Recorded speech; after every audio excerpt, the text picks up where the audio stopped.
want to begin by talking a little bit about my background leading up to the visual arts.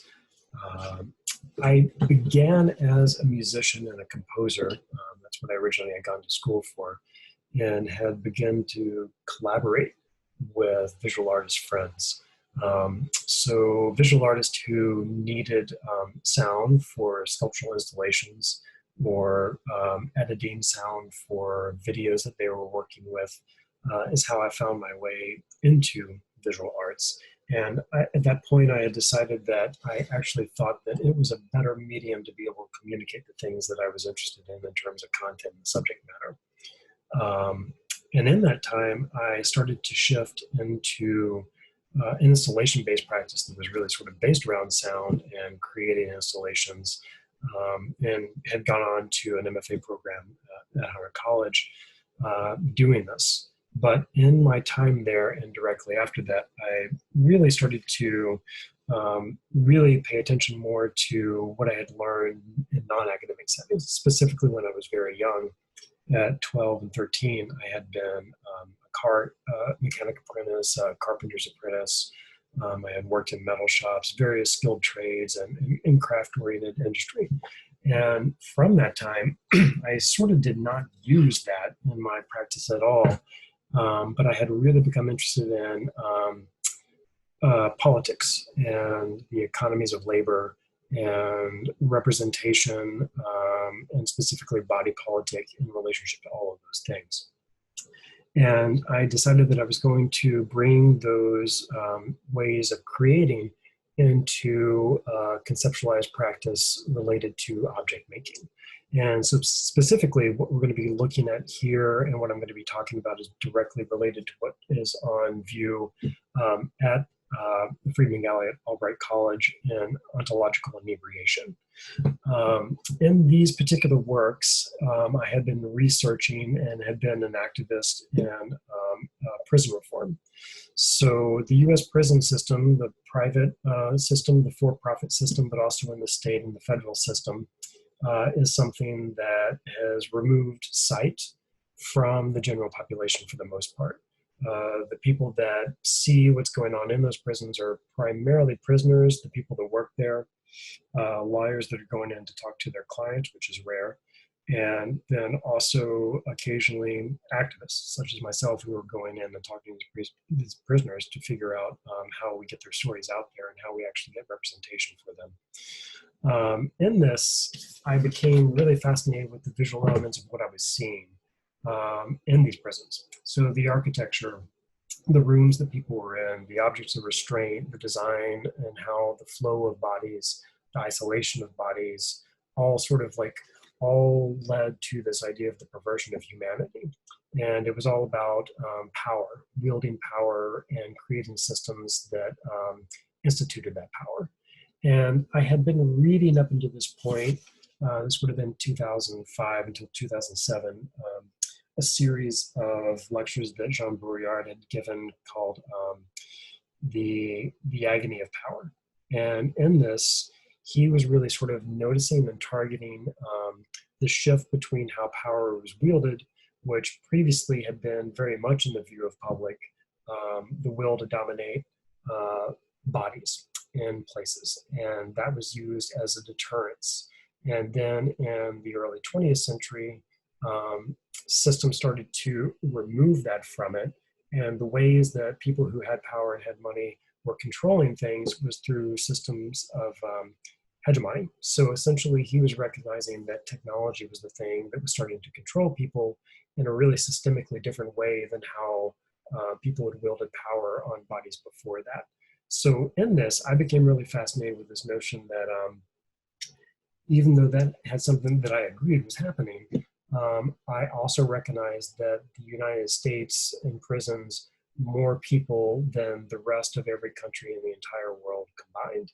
So even though it's something that's not seen, it's something that is extremely dominant and still exists on a daily, by hour, by minute basis. And I wanted to figure out a way to be able to create objects in the way that objects were made that related directly to the control of bodies, but also this notion of like labor and systems of economy as they relate to productive labor. And so this first piece that we're going to be looking at is Angola. This is the first in the series from early 2008. And in this, I started a laminating process that I had been experimenting with some with walnut. And specifically, this came about after a friend of mine who lived in Louisiana, which is where I spent a lot of my formative years. And they had a black walnut tree that had died on their property, and they happened to live very near Angola prison. So I asked them if they could send me, it was a small tree, the tree up to my studio in Brooklyn. And they did. So at this point, I sat for several weeks trying to figure out what I was going to do and milled the thing in my studio and got it into the form that we're looking at now. The goal was to create a complexity of the object's reference to mental activity, to create a physical impression of an anatomy of thought. I also wanted to embrace craft as a dialogue on labor economies. I also wanted to point directly to the things that were being used to be able to restrain bodies and the horrific nature of what those were. But I also was interested in how these things overlapped into other industries, specifically in fashion and design. I wanted to use the visual language to critique our own interpretations and definitions of beauty. If you repeat a word enough times and it begins to lose meaning, the line connecting signifier and signified fades into disassociation and new meanings may occur. So I really sort of wanted this idea of like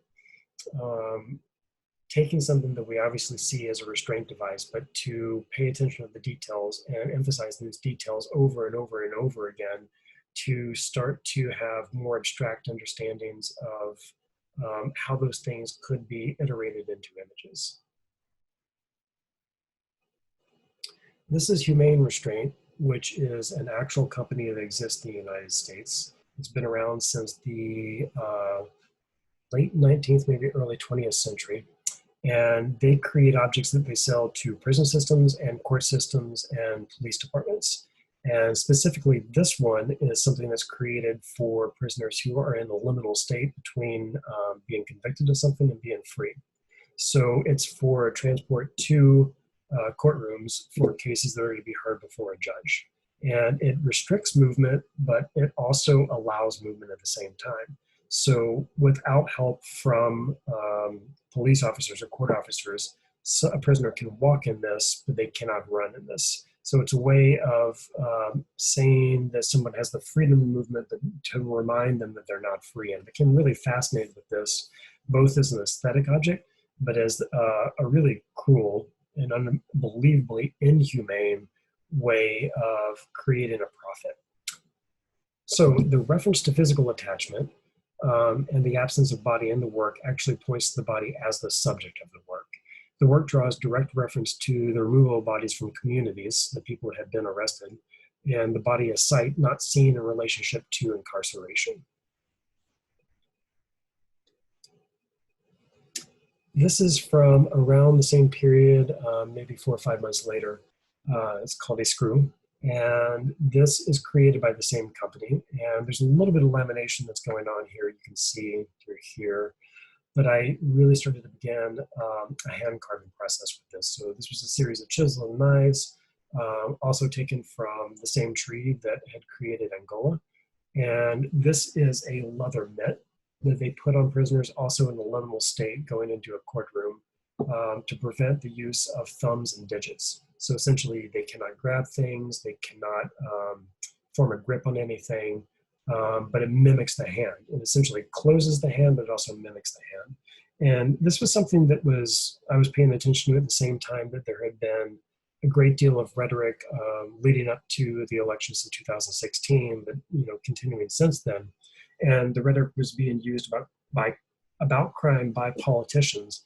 I was really fascinated with how that accelerates the degradation of the human. People are no longer talking about human beings as they're human beings. They're talking about them being absence of human qualities. And that was a really dangerous thing that I recognized, because once people start to believe that, then they're no longer talking about people as if they had made mistakes, and there's the ability for them to be able to have other chances, but it is a way to be able to dismiss people once they are in these institutions.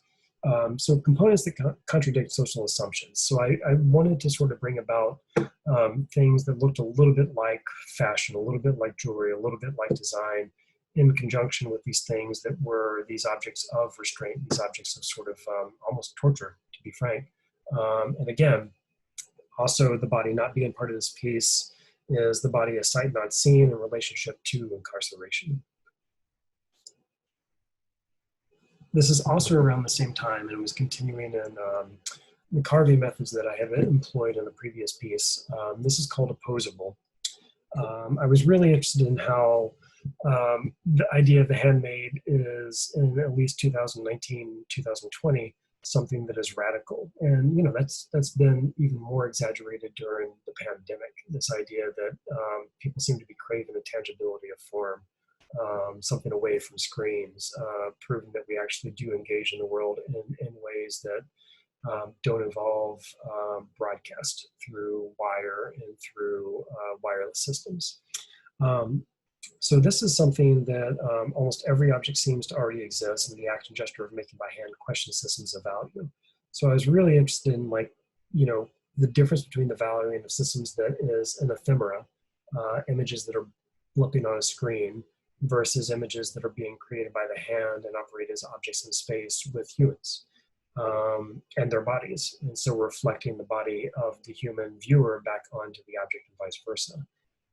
And I was also interested in how this was directly related to a lot of Marx's theory of productive labor, and how that had been picked up upon by Deleuze and Guattari and 1,000 Plateaus, and specifically about how they were relating it to visual imagery. And this is something that you see over and over again in work that addresses that, and this idea of the dignity of labor, this idea of nobility through craft. And that is something that we just don't talk about or see very much in our particular America of this time period. And I was interested in reintroducing this. So this is a piece that was sort of mimicking thumb cuffs, which are now banned. And they're banned because they had been used by prison guards, sometimes police officers, instead of handcuffs. And the reason that these got banned, and the reason that police officers and prison guards were doing it, was really torturous. They were putting them on prisoners that were doing hard labor, prisoners that were working outside of prison. And they knew that the prisoner could get out of them, but to be able to get out of them, they had to separate part of their hand to be able to do it. So it was a form of psychological torture. And if the prisoner decided that that was what they were going to do, it was also a decision to perform physical torture onto this person.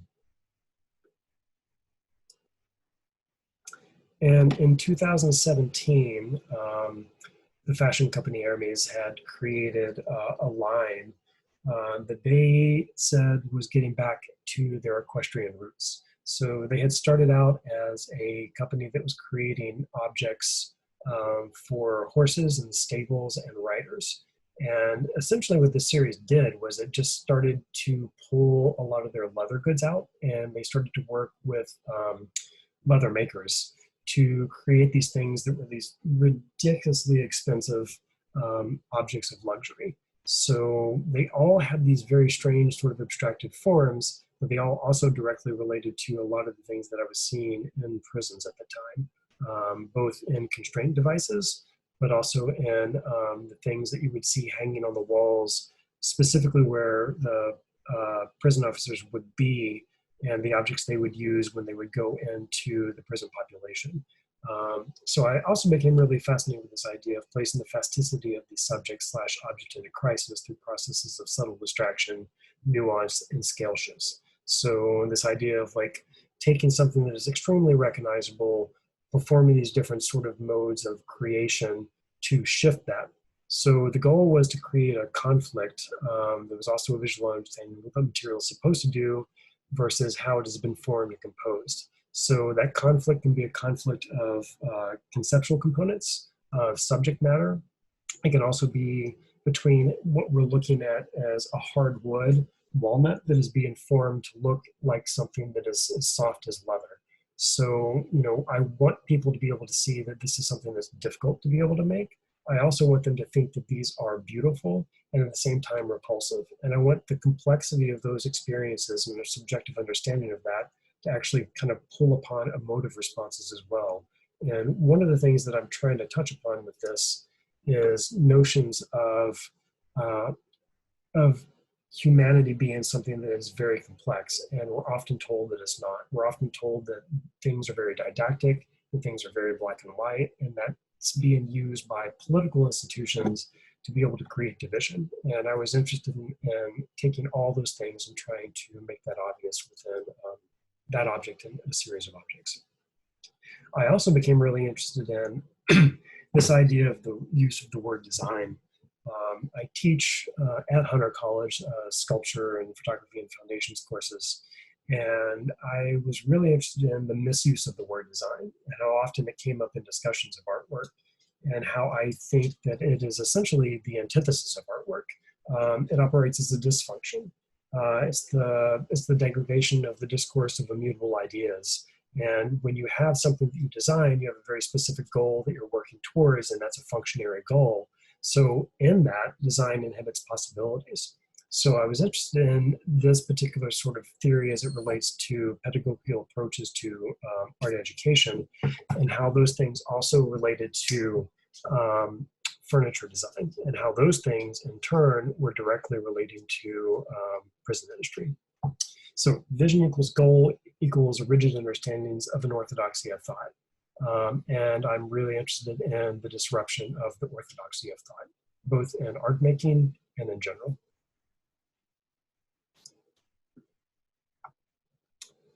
So again, conflict is a tool, something that I want to bring up over and over again. So this is something that was sort of based upon underwear that prisoners would have to wear when they were going into courtrooms. Essentially, it cut off any sort of like entry point into the article of clothing. And the point was that people who are in those desperate circumstances, and often people who have mental illness, would use that as their only way to be aggressive and or violent, to be able to call to attention the extremity of their situation by throwing things that would normally be housed in this, so bodily fluids. But this was really strange in that it sort of operated as an article of clothing. It sort of operated as something that was an object of restraint, but it also was something that the general population kind of look at. Like, it looks like Hanes underwear, it looks like Fruit of the Loom underwear. And I was really interested in how all these different elements were things that seemed so ordinary and mundane, but also extraordinary and grotesque at the same time. So the role of desire and definitions of beauty in relationship to unsettling understandings and interpretations of the images is something that I was interested in the image making, but also in the process of carving.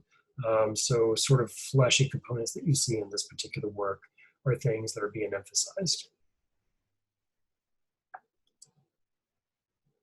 In this work, Apparatus, I was really interested in a particular line of research about how people who had been arrested would have their pictures taken in holding cells or outside holding cells in police stations before they would be processed, before they would go to a judge, and before they would or would not go to a prison.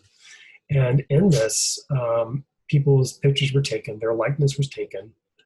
These images were things that they did not own the rights to, they did not have access to, but for at least a short period of time, they also became public domain. And so con artists were getting these images, and they were essentially blackmailing people who had had their mugshots taken. And they were doing it completely legally, because the images had been disseminated for whatever reason on the internet, and they had found them. So what they would do is they would tell these people who had been arrested, some of them not convicted of anything, that they had to pay thousands of dollars for them to be able to take down the website that was posting their pictures and labeling them as prisoners. So I was really interested in this idea of like the apparatus as something that is both the system that allows that to happen, but also the physical, technical apparatus of a photography tripod. So in this case, I was really sort of thinking about it and getting back to Deleuze again, And this is not an exact quote, but he was really interested in this idea of any machine or technology is social before it's technical and is an expression of that given social form. It is neither its cause or its effect. So I was really interested in sort of like again, the liminal space in this place where people were not guilty or guilty. And these sort of technical devices were operating as something that was taking their likeness. And in this particular piece, I was really interested also in how craft operated in prisons and how it still operates in prisons and how people use it as a means to create objects of utility, but they have to do it in ways that are about problem solving in very similar ways that artists have to use to be able to create objects that they call artwork.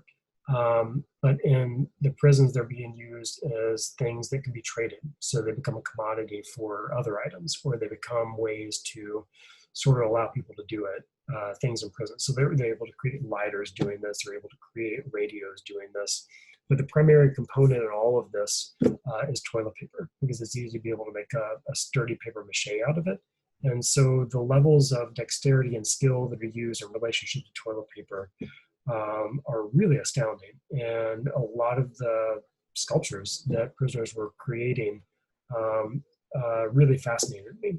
And so I was interested in taking these two different things, an image capture device and how it was analogous to the body captured and the ownership and rights of an identity in a liminal state. And I wanted to take the object of the thing that was referenced to craft, the toilet paper, and disrupt the logic between the apparatus and the object. So craft as a necessity was something that I was really interested in. The use of toilet paper as a medium was something I was really interested in. But specifically combining these two together, I wanted to monumentalize the act. It's a monument to both things at the same time. One being something that is sinister and ridiculous, one being something that is like really beautiful, but also ridiculous in the means that it got created. This is Amissyou, and this was created in the end of 2019, the beginning of 2020. This is something that had also been created by the same design company, Hermes. This is much larger than the object that it's actually referencing. The object that it's referencing is called Mind Teaser, and it's a metal toy game that they give to, or they sell to children. I don't know how children afford it because it's about $3,000 or $4,000, but that is who the audience is. And in this, I became really interested in this idea that the idea of luxury and the absurdity of it and the complete sort of like privilege that goes along with like the assumption that people want or need these things was directing it towards youth, and specifically very young youth, like 4, 5, 6 years old. So I was really interested in sort of becoming like a device that is sort of institutionalizing a way of thought. And I saw that as like maybe the most dangerous of all these objects that I was researching with this particular company. So the shift to a large scale is also to reference the body. It's a problem with no solution designed by a system. So this idea of like creating something that has to be solved, but what is the purpose of solving it, was something that I became really fascinated with. It was also something that is in direct contrast to the systems of the aesthetics that I'm talking about in relationship to the prison industry, where that's a system that doesn't want any kind of problem solved because they only make money if problems are not solved. This is just a detail of the same work. So all the work is figurative, but I began at this point to actually incorporate human anatomy and figuration into the artwork as well, but in aestheticized, fetishized sort of ways. I was really interested in this idea of fetishization of the body as something that is also like a dehumanization of the body. The body as a whole, the body is not an object, the body is something that is a human. And so it has all of these complexities. And anytime we think about like a part of the body, it is devaluating that human experience. Post-history. This title is directly taken from a philosopher who a friend told me about 4 or 5 years ago, I had not known about, named Wilhelm Flusser. He was a Czech philosopher who had escaped in World War II when the Nazis came to power and wound up in Brazil and spent most of his career there, but went back and forth between Israel and Brazil for the latter part of his life. I was really interested in his philosophy because he contradicted himself almost in every text that I ever read by him in really significant ways that felt really deliberate.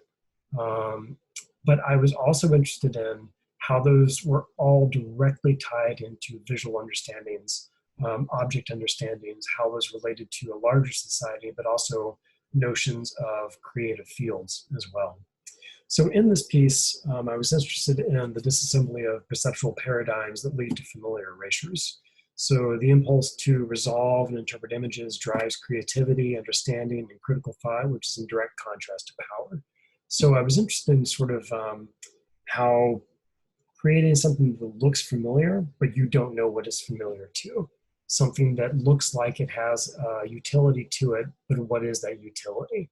So entry points into something that becomes a dialectic of the absurd was something that I was really interested in. And I was also interested in how it is entering into a critical discourse. And I started to read a lot about and write about how critical thought is in direct contrast to power. And we're seeing that right now, right, with politics as they're playing out in the United States.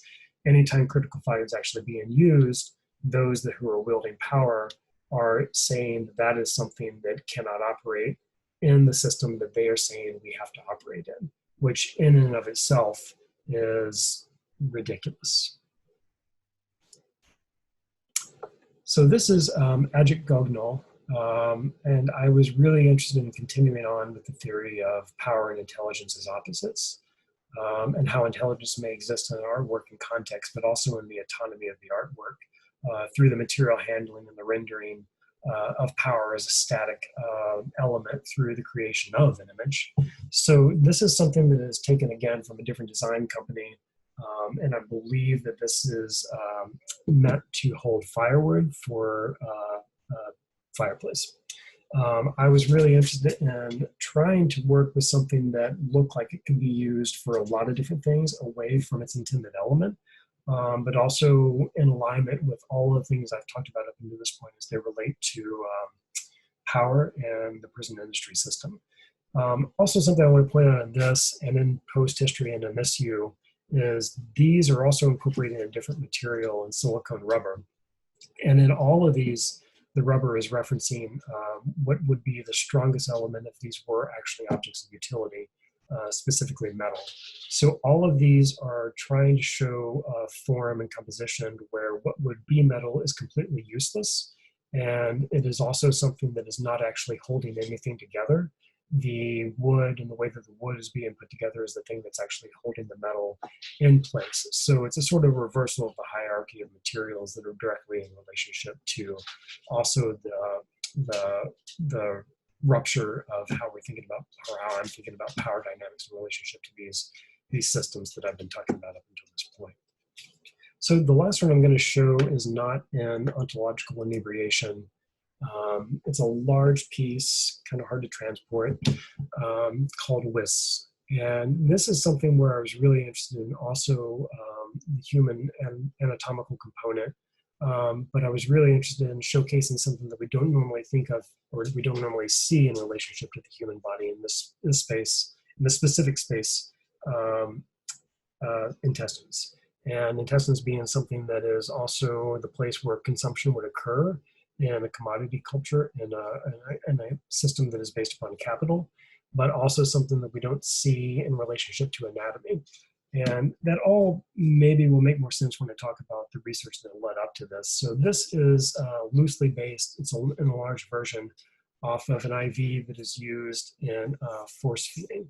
So force feeding has been outlawed, but in the state of Wisconsin, the governor at the time, I believe this was like 2015, 2016, used his power to be able to institute it. So it was actually being used in prisons in Wisconsin as recently as 5 years ago.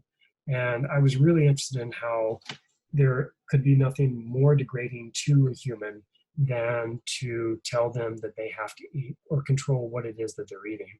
But that was also something that I found really sickening in that The only reason that they were doing it was not for the sustenance to be able to get to the prisoner, for them to be healthy or well. It was to keep them alive long enough for them to be able to do the things that they wanted them to be able to do, specifically in relationship to the law and court systems. So these things were so overwhelming when I was researching them that it was really difficult to be able to make this work, because I constantly had to look at things that I found disgusting on a lot of different levels. But I really do believe that this particular work is something that actually gets to the point of the thing that I'm trying to open into a critical dialogue as it relates to this specific set of political circumstances that allow this system to exist the way that I've described. So this is something that is actually a standalone piece. It's not a hanging piece, and it actually can move around the room. So it's something that operates as a mobile unit as well. And part of that is that I want the viewer to be able to place it wherever they want to in the room, as a way of exercising choice in relationship to the object. So that is the end of the presentation, and we're really only getting into the tip of the iceberg with the research that went into these works. One thing I want to point out is all of this is something that I want to show how much time it takes to be able to make these and the difficulties within that process, as a way to create an analogy to labor and the body and the passing of time as a relationship to us as our biology. Each one takes between 2 and 4 months to make. I have one in my studio right now that I've been working on for about 3.5 months, and it's still not even finished. So it is something that I found is really wonderful, in that I can digest thought as it happens in the making process. I don't have to think about everything ahead of time. I can let the research start to make decisions be made in the process of creating the artworks. And in my own practice, I've found that to be a necessary thing. I believe in concept is something that has to have an organic approach in my particular practice. And it can't be something that is scripted in a very didactic way from the very beginning. I'm specifically interested in the poetics between all of the things that I'm talking about, and highlighting those poetics through these processes, through these passing of times, through the images that they're referencing, and the semiotic context that is being conjured, in a way that hopefully the viewer is able to enter into a lot of different interpretations about the work. And I actually am interested in having dialogue with the viewers about what that means, and having that conversation lead to things both in art and outside of art, and actually have that affect how future works are going to be made and the ways with which they will be made.